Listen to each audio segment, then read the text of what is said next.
हैं, स्वागत है आप सभी का कृषि न्यूज में। आइए नजर डालते हैं इस वक्त के टॉप हेडलाइंस की ओर। सब्जी और फल की खेती से साल भर किसान कमाए मुनाफा, ग्रीन हाउस पर 70% तक सब्सिडी देगी सरकार। दिल्ली वासी नहीं कर सकेंगे ओला, उबर और रैपिडो सर्विस का इस्तेमाल, सरकार ने लगाया बैन।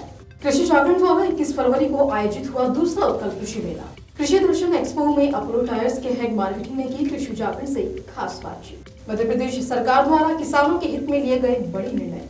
फसलों की बुआई से लेकर जुताई और कटाई की मशीन पर पाएं 50% सब्सिडी।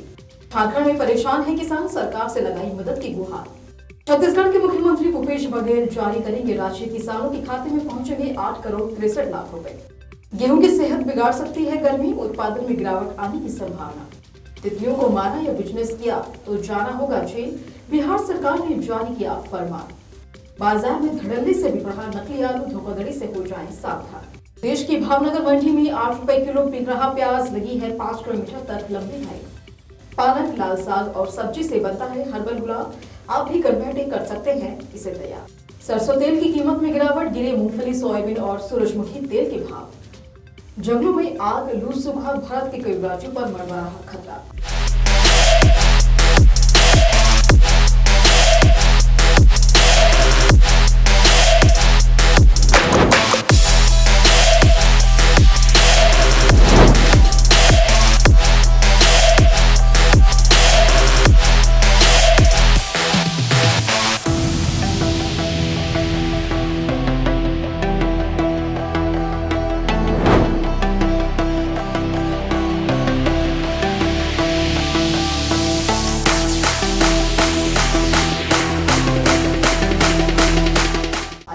से खबरों की ओर करते हैं।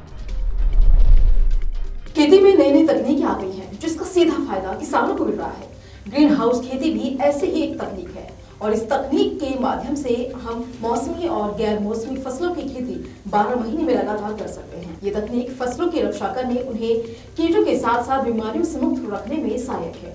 इस तकनीक से खेती करने के लिए सबसे पहले आपको ग्रीन हाउस का निर्माण करना होगा, जिसकी लागत काफी ज्यादा होती है। लघु और सीमांत किसानों के लिए इसकी लागत वहन करना मुश्किल है। ऐसे में राजस्थान सरकार अपने राज्य के किसानों के लिए सामने आई है। गहलोत सरकार अधिकतम 4000 वर्ग मीटर क्षेत्र के ग्रीन हाउस निर्माण के लिए सामान्य कृषकों को 50% अनुदान देती है, तो वहीं लघु और सीमांत, साथ ही अनुसूचित जाति और अनुसूचित जनजाति के किसानों को 70% सब्सिडी दी जा रही है। दिल्ली में कैब सर्विस का इस्तेमाल करने वालों को थोड़ा सा झटका लग सकता है। दरअसल उबर, ओला और रैपिडो बाइक टैक्सी जैसी सेवाओं को अब दिल्ली में प्रतिबंधित कर दिया गया है। आपको बता दें कि जो लोग ज्यादा पैसा न चुकाने के चक्कर में बाइक का इस्तेमाल करते थे, उन्हें ये खबर थोड़ी सी निराश कर सकती है।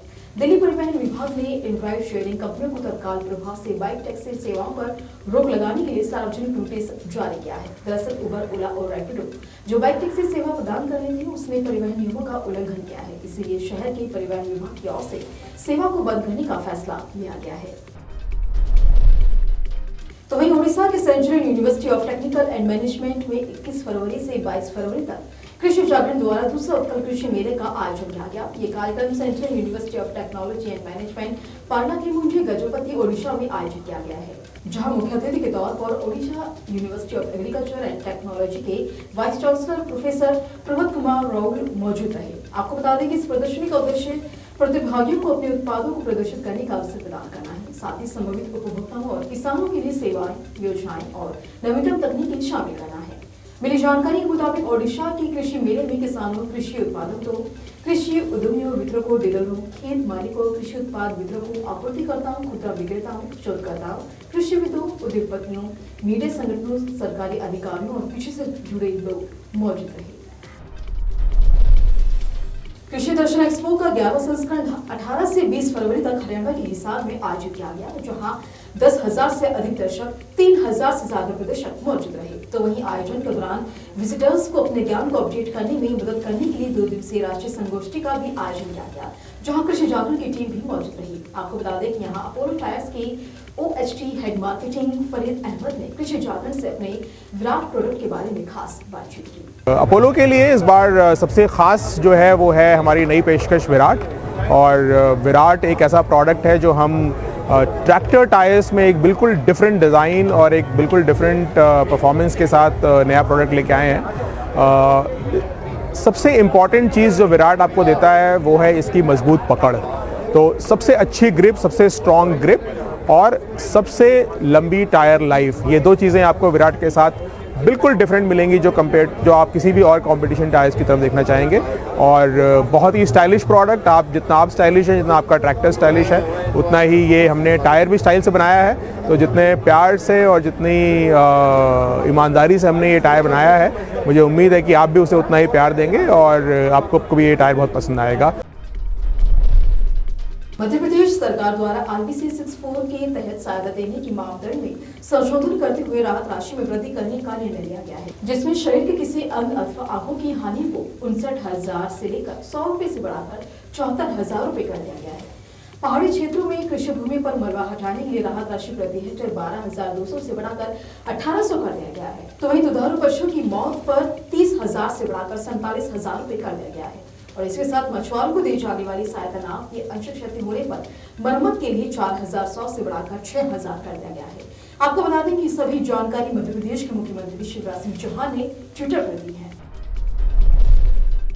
खेती में कृषि यंत्रों की मदद से उत्पादन और उत्पादकता दोनों में बढ़ोतरी होती है। हालांकि इन कृषि यंत्रों के महंगे होने के चलते इन्हें खरीद पाना छोटे और सीमांत किसानों की बस की बात नहीं। इन्हीं किसानों को फायदा पहुंचाने के लिए राजस्थान सरकार कृषि तकनीकी मिशन के तहत हस्तचलित, शक्ति चलित, ट्रैक्टर चलित, स्वचलित जैसे अन्य कृषि यंत्रों की खरीद पर किसानों को बम्पर अनुदान दे रही है।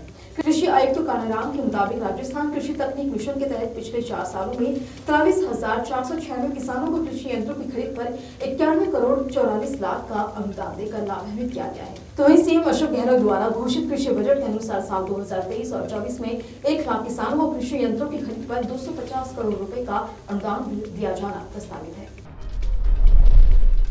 जहां अचानक तापमान बढ़ने से पूरे देश में गेहूं की खेती करने वाले किसान चिंतित हैं, वहीं झारखंड के किसान बारिश कम होने से परेशान हैं। किसानों को लग रहा है कि इस सीजन में सर्दी के दौरान बारिश कम हुई है और इससे कहीं फसल की उपज प्रभावित न हो जाए। हालांकि किसान इसके बावजूद भी सोलर पंप और ट्यूबवेल से सिंचाई कर रहे हैं। इसके बावजूद भी उन्हें फसलों की उपज को लेकर डर सता रहा है। दरअसल झारखंड के किसान अभी खरीफ मौसम के सूखे के संकट से उभरे नहीं है, तो अभी उनके सामने एक और संकट आ गया है। प्रदेश के किसान अब सर्दियों में बारिश कम होने से रबी फसलों पर भी विपरीत प्रभाव को लेकर आशंकित हैं। अधिकारियों का कहना है कि मौसम विभाग के अनुसार राज्य में 1 नवंबर से 16 फरवरी तक 41.3 मिलीमीटर औसत बारिश की तुलना में इस बार सिर्फ 3 mm बारिश हुई है। छत्तीसगढ़ के मुख्यमंत्री भूपेश बघेल 20 फरवरी को मुख्यमंत्री निवास कार्यालय में गोधन न्याय योजना की राशि का वितरण करेंगे। खास बात तो यह है कि इसके लिए वे वर्चुअल कार्यक्रम के माध्यम से पशुपालक, ग्रामीणों, गोठानों से जुड़ी महिला समूह और गोठान समितियों को 8 करोड़ 63 लाख रुपए की राशि ऑनलाइन जारी करेंगे। इसमें 1 फरवरी से 15 फरवरी तक गोठानों में पशुपालक, ग्रामीणों, किसानों, भूमिहीनों से खरीदे गए 2.38 लाख क्विंटल गोबर के एवज में 4 करोड़ 76 लाख रुपए, गोठान समितियों को 2.28 करोड़ रुपए और महिला समूह को 1.59 करोड़ रुपए की लाभांश राशि शामिल है। बीते कई पखवाड़ों से गोबर खरीद के एवज में भुगतान की राशि दी जा रही है। तो वहीं स्वावलंबी में गोठान की हिस्सेदारी 60 से 70% तक रहने लगी है।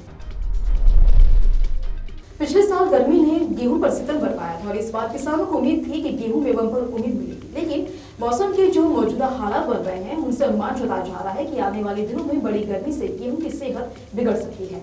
विशेषज्ञों का कहना है कि मध्य प्रदेश जैसे गेहूं उत्पादक राज्य में फरवरी का पहला सप्ताह ही बहुत अधिक गर्म हो गया है। अगर यही हाल रहा तो इसका असर गेहूं उत्पादन पर बहुत अधिक देखने को मिल सकता है। कई अन्य राज्यों में भी गेहूं की इसी तरह से हालत बेहद खराब बताई जा रही है। फरवरी में तापमान बहुत अधिक गर्म हो गया है, इससे गेहूं के उत्पादन को बड़े पैमाने पर प्रभावित होने की संभावनाएं जताई जा रही हैं। गेहूं की फसल को क्या नुकसान हुआ, इसको लेकर केंद्र सरकार के स्तर से एक निगरानी कमेटी का भी गठन कर दिया गया है। इस कमेटी की अध्यक्षता कृषि आयुक्त द्वारा की जाएगी। तितलियां एनवायरमेंट का महत्वपूर्ण हिस्सा होती हैं। इनसे पर्यावरण की रौनक बढ़ती है, साथ ही जैव विविधता और जैव चक्र को बैलेंस करने का काम किया जाता है। विशेषज्ञों का कहना है कि एनवायरमेंट को बेहतर बनाने के लिए इन जीवों का संरक्षण होना बेहद जरूरी है। जंगलों में घूमने या फिर रहने वाले लोग तितलियों का शिकार बना लेते हैं। तितलियों को किसी तरह की हानि ना हो, इसको लेकर अब बिहार सरकार ने एक बड़ा कदम उठाया है। इस राज्य में अब तितलियों का शिकार करने वालों की खैर नहीं होगी। बिहार सरकार ने तितलियों के संरक्षण को लेकर नया आदेश जारी किया है। रिपोर्ट के अनुसार बिहार स्टेट बायोडायवर्सिटी एक्ट के तहत राज्य में तितलियों को मारने या फिर व्यापार करने वालों के खिलाफ कड़ी कार्रवाई की जाएगी। यदि कोई व्यक्ति कानून का उल्लंघन करता है तो उसे भी जेल तक जाना पड़ेगा। बाजार में खान पान की चीजों की मांग बढ़ती जा रही है। जब फूड प्रोडक्ट की सप्लाई कम हो जाती है तो दुकानदार भी नकली और मिलावटी सामान बेचकर ग्राहक को चूना लगाते हैं। ग्राहक भी जागरूकता की कमी के चलते जालसाजी का शिकार हो जाते हैं और नकली सामान महंगे दामों पर खरीद लेते हैं। नकली फूड प्रोडक्ट सेहत के लिए बिल्कुल भी अच्छे नहीं होते, ये आपको बहुत ज्यादा बीमार बना सकते हैं। इसीलिए जांच परख कर सामान खरीदने की हिदायत रखें। इन दिनों बाजार में नकली आलू की चर्चा खूब हो रही है। अच्छी क्वालिटी का आलू बताकर घटिया क्वालिटी का आलू महंगे दामों पर बेचा जा रहा है। आलू को लेकर ज्यादा अवेयरनेस नहीं है, इसीलिए जनता बेधड़े से घटिया आलू खरीद रहे हैं। इन आलू में ना तो स्वाद होता है और ना ही ये आलू ठीक तरह से पकते हैं। प्याज की खेती करने वाले किसान इस बार अच्छी कीमत ना मिलने से काफी परेशान हो गए हैं। कई किसान तो गिरती कीमत की वजह से लागत भी नहीं निकाल पा रहे हैं। किसानों की शिकायत है कि जब वे अपनी फसल लेकर बाजार में पहुंचते हैं तो कीमतें गिर जाती हैं और उनकी समस्याओं को सुनने वाला कोई नहीं है। इस बीच खबर है कि गुजरात के किसान प्याज की गिरती कीमतों की वजह से आर्थिक संकट में आ गए हैं। अपनी फसल को बेचने के लिए किसानों को काफी इंतजार करना पड़ रहा है। वहीं भावनगर में कृषि मंडी के बाहर प्याज बेचने वाले किसानों को मंडी एंट्री के लिए इंतजार करना पड़ रहा है, क्योंकि मंडी के बाहर 4 से 5 किलोमीटर लंबी लाइन लग रही है। वह इतनी तेज धूप में खाने पीने की चीजों को लेकर जद्दोजहद कर रहे हैं। बीते साल के होली सीजन की तरह इस बार भी पालक, लाल भाजी, हल्दी, जड़ी बूटी और फूलों से बने हर्बल गुलाब अन्य बाजरी गुलाबों को टक्कर देंगे। राष्ट्रीय ग्रामीण आजीविका मिशन की महिलाएं होली के मद्देनजर जोर शोर से हर्बल गुलाब बनाने की तैयारी में है। गौरतलब है कि फूलों के रंगों और महक से बने हर्बल गुलाब को चेहरे और त्वचा पर लगाने से कोई साइड इफेक्ट नहीं होता है। इसमें किसी भी तरह के केमिकल का इस्तेमाल नहीं किया जाता है और यही वजह है कि बाजार में हर्बल गुलाब की मांग लगातार बढ़ती जा रही है। इससे बिहार की महिलाओं को घर बैठे रोजगार भी मिल रहा है और उनकी आमदनी भी अच्छी हो रही है।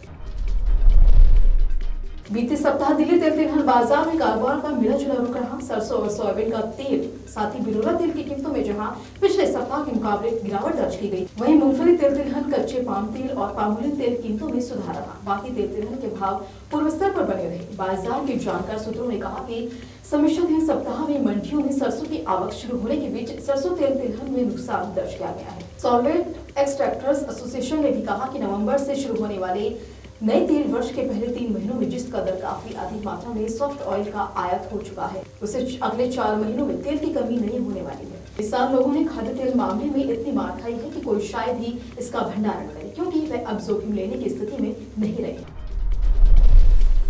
बिहार, उत्तर प्रदेश, महाराष्ट्र और पंजाब समेत देश के 9 राज्यों पर जलवायु परिवर्तन का बड़ा खतरा मंडरा रहा है। क्रॉप डिपेंडेंसी इनिशिएटिव की रिपोर्ट की माने तो आने वाले सालों में 200 में से 114 जोखिम वाले प्रांत एशिया के हैं, जिनमें भारत और चीन के राज्य अधिक। अध्ययन के मुताबिक साल 2050 तक जो राज्य सबसे ज्यादा खतरे से घिर जाएंगे, उनमें से शीर्ष 50 में से 80% प्रदेश चीन, अमेरिका और भारत के होंगे। चीन के बाद भारत के सबसे ज्यादा 9 राज्य शीर्ष 50 में शामिल हैं। इनमें बिहार, उत्तर प्रदेश, असम, राजस्थान, तमिलनाडु, महाराष्ट्र, गुजरात, पंजाब और केरल शामिल हैं। इसी तरह की अन्य खबरों के लिए जुड़े रहिए कृषि जागरण के साथ। धन्यवाद।